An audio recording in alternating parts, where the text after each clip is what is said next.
मोहन हवालदार आठवणींच्या पिटाऱ्याअंतर्गत मित्रांनो हा उपविभाग आहे शरद ऋतूचे रंग नवरात्रीचे.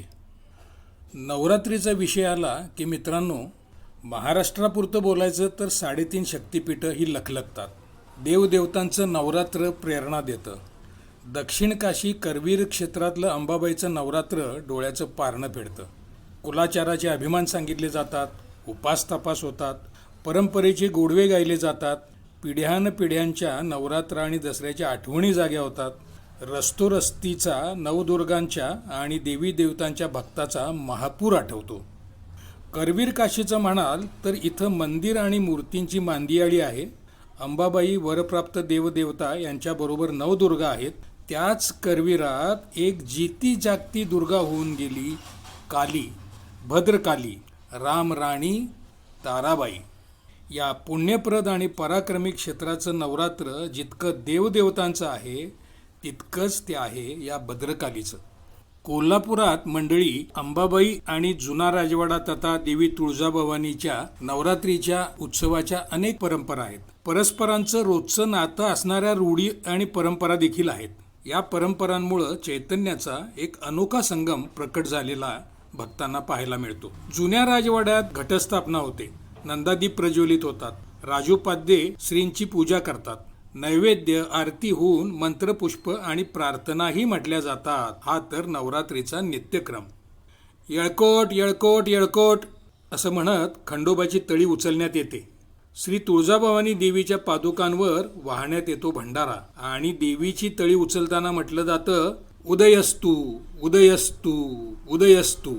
भवानी मंडपातल्या या तुळजाभवानी देवीला नवरात्रात जडावाचा किरीट बांधून कलग्या लावण्यात येतात. हंड्या झुंबर स्वच्छ करून सगळीकडे वीज खेळवलेली असते. पालखी, निशाणं, वाद्य सज्ज केलेले असतात. सकाळी आणि रात्रीच्या आरतीला वाजंत्री आणि चोपदार हजर असतात. कोल्हापूरच्या या जुन्या राजवाड्यातून नवदुर्गांच्या पालखीची प्रथा आहे. सुवासिनींच्याकडून घोड्यांची, तोफांची पूजा होते. त्यानंतर श्रींच्या पादुका चांदीच्या पालखीत ठेवण्यात येतात. पहिल्या दिवशी पालखी निघते अर्थातच श्री करवीर निवासिनी अंबाबाईला. श्री तुळजाभवानीची पालखी दुसऱ्या दिवशी भेट देते श्री संस्थांच्या छत्र्यांना. तर या पालखीचा श्री खोलखंडोबा आणि ब्रह्मपुरीतल्या गजांत लक्ष्मीच्या भेटीचा कार्यक्रम असतो तृतीयेचा. कोल्हापूरच्या श्री अंबाबाई प्रमाणेच भवानी मंडपातील तुळजाभवानीची सुद्धा रोज वेगवेगळी वैशिष्ट्यपूर्ण पूजा बांधली जाते. त्यामुळं देवीचं रूप रोजचं असतं नवं. सप्तमी पर्यंत आलटून पालटून खडी,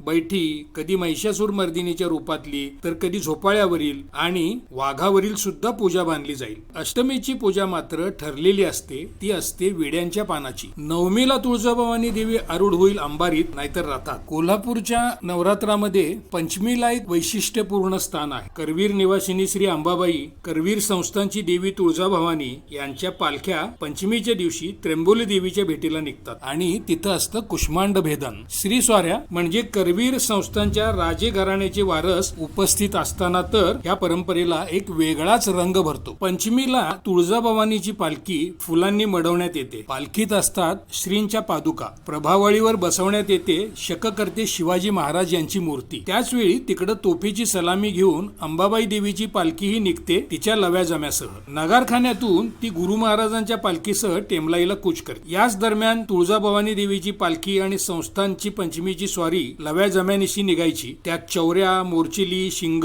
चिलबिले रंगत आणायची. अंबाबाई मंदिर, गुरु महाराज वाडा, भवानी मंडप, भाऊसिंगजी रोड, शिवाजी पुतळा या परिसरात पालख्यांच्या मुळे पंचमीला असतं मंगलमय वातावरण. श्री त्र्यंबोली देवीचं पूजा साहित्य घेऊन पुरोहित अगोदरच तिकडे रवाना झालेले असतात. मग रविवार पेठ, शाहू मिल, ताराराणी विद्यापीठ, टाकाळा या मार्गानं पालख्या टेमलावेला पोहोचतात. पालख्या पोहोचण्याच्या पूर्वीच कुवारणीला म्हणजे कुमारिकेला पातळ आणि खण देऊन तिथं मानानं तयार ठेवलं जातं. पंचमीला टेमलाई मंदिराच्या प्रांगणात होतं कुष्मांड भेदन. त्र्यंबोली देवी आणि कुष्मांड भेदन याविषयीचं कथन पुराणात सविस्तर आलेलं आहे.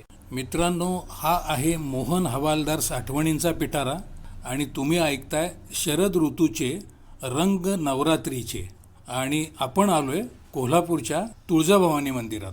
पंचमीला तुळजाभवानी आणि करवीर निवासिनीच्या पालख्या सकाळी 11:30च्या दरम्यान टेमलाई तथा त्र्यंबोलीवर येतात. श्री करवीर निवासिनी देवीची त्र्यंबोलीची भेट होते. शिवाजी महाराजांच्या मूर्तीस हार घालून गाव कामगार मूर्तीला वंदन करतात. कुवारणीची भेट करून करवीर निवासिनीची उत्सव मूर्ती पालखीत ठेवली जाते. श्री हुजूर स्वारीचे दुपारी त्र्यंबोलीवर आगमन होते. वाद्यांची सलामी दिली जाते. करवीर छत्रपती मग राजोपाद्यांच्या बरोबर त्र्यंबोली देवीची पूजा करून बाहेर येतात. देवीसमोरच्या बाहेरच्या पटांगणात कुवारणीची पूजा मांडलेली असते. गाव कामगार आणि करवीर निवासिनीचे हवालदार त्रिशूळ घेऊन तिथं उभेच असतात.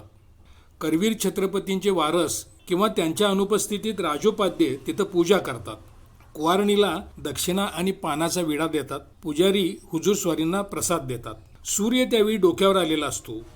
कुवारीण कोवळ्याला पदस्पर्श करते न करते तोच गाव कामगार त्रिशूळ लावतात. हवालदार पुजलेल्या दगडानं कोहळा फोडतात. गृहमंडळी लगबगीनं कुवारणीला गर्दीतून बाहेर काढतायत. कोहळा फुटला जातो. मान्यवरांना प्रसाद दिला जातो. हुजूर स्वाऱ्या आणि राजोपाध्ये मरगाई देवीकडे पूजेसाठी निघतात. ही सगळी लगबग भक्तांच्या गर्दीत तिथं उपस्थित राहून अनुभवण्याचा एक आनंद काही वेगळाच असतो. ही पंचमी काय, नवरात्र काय आणि दसरा काय, संस्थान, राजे रजवाडे, देवी आणि भक्त यांच्या मिलनाचा हा कार्यक्रम राज्यात तरी कोल्हापुरातच अनोख्या पद्धतीनं साजरा होत असावा. भवानी मंडपातल्या तुळजाभवानीचं पंचमीचं पूजारूप असतं महिषासूर मर्दिनीचं. तर दुपारी तिची पूजा बांधली जाते झोपाळ्यावरची. तुळजाभवानीच्या मंडपात नवरात्रीला नित्य असतं सप्तशती पुराण. नवरात्रीत संस्थांच्या देवी तुळजाभवानीची पालखी पेठापेठातल्या देवादिकांना भेटी जाते. या गाठीभेटींच्या प्रथेमुळं एक प्रकारचा परस्पर सद्भावसुद्धा निर्माण होतो. एकोपा जोपासला जातो. सप्तमीला श्री तुळजाभवानीच्या भवानी मंडपात पूजा, आरती, महानैवेद्य आणि तोडी हे कार्यक्रम असतात. रात्री असतं सप्तशती पुराण हे ठरलेलंच. भाविक जुना राजवाड्यात सप्तशतीचं श्रवण करता करता ताराराणी महाराज राणीसाहेबांच्या सदरेचं दर्शन करू शकतात.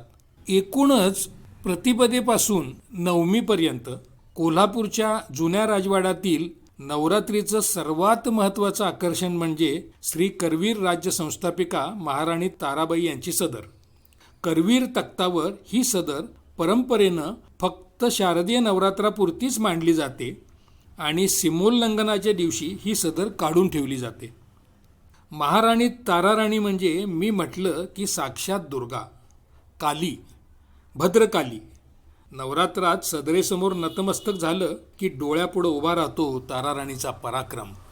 मित्रांनो, छत्रपती ताराराणी महाराणी साहेबांचा तो काळ म्हणजे शिवछत्रपतींच्या स्वराज्यावर आलेली न भूतो न भविष्यती अशी आणीबाणी होती. औरंगजेबानं छत्रपती संभाजी महाराजांना कपटानं पकडून त्यांचा अनन्वित छळ केला होता. त्यांचा वध केला होता. एकेका किल्ल्याला मोंगलांचा वेढा पडत जाऊन रायगडासह स्वराज्यातील अनेक किल्ले आणि मुलूक मोंगलांनी आपल्या ताब्यात घेतले होते. पुढं मग शाहूराजेही त्यांच्या हाती सापडले. सर्वानुमतानं त्यावेळी छत्रपती राजाराम आणि ताराबाई मात्र कबिल्यासह सुखरूप कर्नाटकात जिंजीला पोहोचले होते. जिंजीलाही वेढा पडला.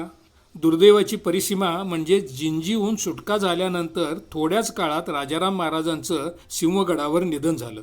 वयाच्या फक्त 30व्या वर्षी, आणि ते साल होतं इसवी सन 1700. औरंगजेबानं त्यावेळेला महाराष्ट्रात ठाण मांडलेलं होतं. आग्र्याहून छत्रपती शिवाजी आणि शंभूराजे आपल्या हातून निसटल्याचा तो सूड उगवत होता. छत्रपतींचा वंश मिटवण्याच्या वेड्या स्वप्नानं त्याला पछाडलेलं होतं. या घडामोडीच्या प्रारंभी संभाजीपुत्र शाहूराजे वयानं लहान होते आणि वेळ आणीबाणीची होती. अशा वेळी साक्षात भद्रकाली घोड्यावर आरूढ झाली. पाठीला ढाल बांधून आणि तलवार उपसून रामराणी ताराबाई रणांगणात धावली. तेव्हा तिचं वय होतं फक्त 25 वर्षांचं. ताराबाईनं बालपणीच रायगडच्या वास्तव्यात जिजाऊंचं प्रशासन पाहिलं होतं. शिवरायांचं शौर्य आणि गनिमी कावा निहाळला होता. स्वराज्याचे सरसेनापती हंबीरराव मोहित्यांचं तर रक्तच तिच्या अंगात होतं. अभिमन्यूला आईच्या गर्भातच युद्धतंत्र शिकून माहिती झालं होतं. ताराबाईचं स्फुल्लिंग ही तेच होतं. विशाळगडावर आपला पुत्र संभाजी यांना गादीवर बसवून तिनं मोंगल आणि औरंगजेबाविरुद्ध रणशिंग फुंकलं. रामचंद्र पंत अमात्य, परशुराम त्र्यंबक, शंकर नारायण, धनाजी जाधव यांचं प्रशासन बांधलं. सैन्य तर महत्त्वाचंच, पण ताराराणीनं महाराष्ट्रातलं घर आणि घर स्वराज्याच्या रक्षणासाठी उभं केलं. इसवी सन 1700च्या पाठोपाठ उगवलेल्या नव्या शतकाचा आरंभ हा महाराष्ट्रात ताराराणीसाठीच होता. आणि आपल्या पराक्रमाची आणि शौर्याची मोहर तिनं या नव्या शतकाच्या प्रारंभावर अगदी अलगद उमटवली. ताराबाई महाराणींनी छत्रपती संभाजी महाराजांच्या वधानंतर प्रथम मराठी साम्राज्य स्थिर ठेवलं. एक एक करत मोंगलांनी जिंकलेले पन्हाळा, विशाळगड, अजिंक्यतारा, सिंहगड, तोरणा, राजगड, कोल्हापूर, सातारा हे गड आणि मुलूक परत स्वराज्यात आणले. पराक्रम आणि शौर्याची तर त्यांनी शर्थच केली, पण त्याच वेळी बुद्धिचातुर्य वापरून साम दाम दंड भेद नीतीचा वापर करून स्वराज्य बळकट केलं. ताराबाईनं मोंगल साम्राज्याला जेरीला आणलं. हळूहळू करत शिवरायांचा महाराष्ट्र अखंड ठेवला. एवढंच नव्हे तर प्रांतोप्रांती जाऊन धडक मारली. स्वराज्याचा खजिना समृद्ध केला. शत्रूची तर जिथं तिथं नाकेबंदी करून स्वराज्य सुरक्षित ठेवलं. औरंगजेबाचं स्वप्न औरंगजेबाच्या अखेरच्या टप्प्यामध्ये केवळ आणि केवळ ताराराणी महाराणी साहेबांनीच उद्ध्वस्त केलं. आणि अखेरच्या काळात औरंगजेबाला दिल्लीतल्या तख्ताचं दर्शन सुद्धा ताराराणीनं घडू दिलं नाही. इसवी सन 1700 ते 1707 ताराराणींच्या नेतृत्वाखाली शिवरायांच्या स्वराज्याचं रक्षण 18 पगड जाती जमातींनी एकत्र येऊन केलं. महाराष्ट्र म्हणजे मराठा हे समीकरण त्याच काळात दृढ झालं. एका तत्कालीन कवीनं म्हटलेलं आहे, पाटील सेटे कुणबी जुलाई, चांभार कुंभार परीट न्हावी, सोनार कोळी उदगी फुलारी, या वेगळे लोक किती बिगारी. महाराणी ताराराणी पराक्रमी होत्या. घोडेस्वारीत तलवारबाजीत निपुण होत्या. त्यांच्याकडं संघटन कौशल्य होतं. निवाडा आणि न्यायदानाचं कसब होतं. तडजोड कौशल्याच्या व्यवहाराचं तर्कज्ञान आणि वाक्चातुर्य सुद्धा त्यांच्याकडे होतं. विशाळगड, रांगणा, पन्हाळगड आणि कोल्हापुरातून त्यांनी मोंगलांविरुद्धच्या मोहिमा राबवल्या. 1705 सालाच्या दरम्यान त्यांनी पन्हाळगड पुन्हा स्वराज्यात आणला आणि विशाळगड आणि रांगण्याच्या नंतर आपली राजधानी पन्हाळगडावर केली. ताराराणी कोणत्याही एका किल्ल्यावर दीर्घकाळ थांबल्या नाहीत. प्रत्येक ठिकाणाहून औरंगजेब आणि मोंगल सैन्याला चकवा देत केवळ स्वराज्याच्या हितासाठी धावत राहिल्या, पराक्रम गाजवत राहिल्या. एवढंच नव्हे, पराक्रमाची शर्त आणि पराकाष्ठा करत राहिल्या. या रणरागिणीनं इसवी सन 1700 ते 1707 या काळात औरंगजेबाच्या बलाढ्य सैन्याचा सामना केला. मुघल सैन्याच्या घोड्यांना सुद्धा पानवट्यावर संताजी धनाची दिसू लागले. इसवी सन 1707 नंतर मात्र मराठ्यांच्या वाट्याला वेगळंच आलं. औरंगजेबाच्या पश्चात आजमशहा बादशाह झाला. त्यानं छत्रपती संभाजी पुत्र शाहूंची मुक्तता केली. शिवरायांच्या 2 वारसात संघर्षाची बीजे सुद्धा त्यांनी पेरली. येन केन प्रकारेण शिवाजी महाराजांच्या 2 वारसामध्ये संघर्ष उभा टाकला. अनेकांनी ताराराणी महाराणींचा पक्ष सोडला. त्यात कान्होजी आंग्रे आणि धनाजी सुद्धा होते. नको ते घडलं, विपरीत घडलं. शाहूंचा पक्ष आणि ताराराणीमध्ये खेळला संग्राम उभा टाकला. बाळाजी विश्वनाथानं हे युद्ध शाहूंना जिंकून दिलं. 1708 मध्ये साताऱ्याच्या गादीवर संभाजी पुत्र शाहू विराजमान झाले. वारणेचा तह झाला. ताराराणीनं करवीर संस्थांची स्थापना केली. पुढं शाहूंनीही त्याला मान्यता दिली. ताराराणींचा त्याग, पराक्रम, नातं, माया, स्वराज्य रक्षणाची कामगिरी आणि छत्रपती संभाजी महाराजांच्या वधानंतर 7 ते 8 वर्षाचा दीर्घकाळ त्यांनी गाजवलेला पराक्रम हे लक्षात घेऊन संघर्ष होता, तरीही शाहू राजांनी शेवटच्या क्षणापर्यंत ताराबाईंना मान सन्मान दिला, त्यांची खातीर केली. ताराराणी होत्याच तशा तोलामोलाच्या, शूर, पराक्रमी, श्रेष्ठ. करवीर संस्थांची तर स्थापनाच त्यांनी केली आणि म्हणूनच पुढं राजर्षी छत्रपती शाहू महाराजांसारखा द्रष्टा नेता या देशाला मिळाला. करवीर आणि कोल्हापूरची कीर्ती लोकराजा राजर्षी शाहूंनी जगभर केली. नवरात्रात कोल्हापूरच्या जुन्या राजवाड्यात जावं, भवानी मातेचं दर्शन करावं, छत्रपती शिवराय राजर्षी शाहूंना अभिवादन करत ताराराणींच्या सदरेसमोर अगोदर नतमस्तक व्हावं. आपोआपच तिथं मग तुमच्या मुखातून सप्तशती उमटेल आणि ती असेल कवी गोविंदांची. कवी गोविंदांच्या अजरामर पंक्ती आहेत. दिल्ली झाली दिनवाणी, दिल्लीशाचे गेले पाणी, ताराबाई रामराणी भद्रकाली कोपली. ताराबाईच्या बखते दिल्लीपतीची तखते, खचू लागली तेवी मते, कुराणेही खंडली. रामराणी भद्रकाली रणरंगी क्रुद्ध झाली, प्रलयाची वेळ आली मुघल हो सांभाळा.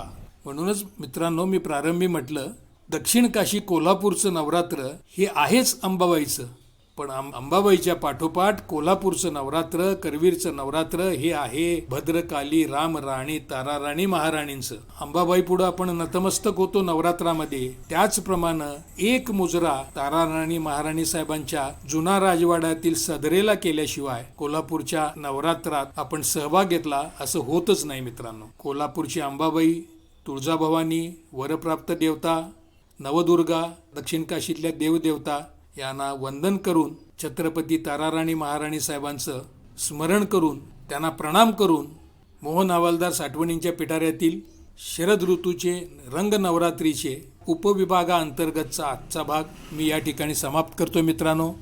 धन्यवाद आणि नमस्कार.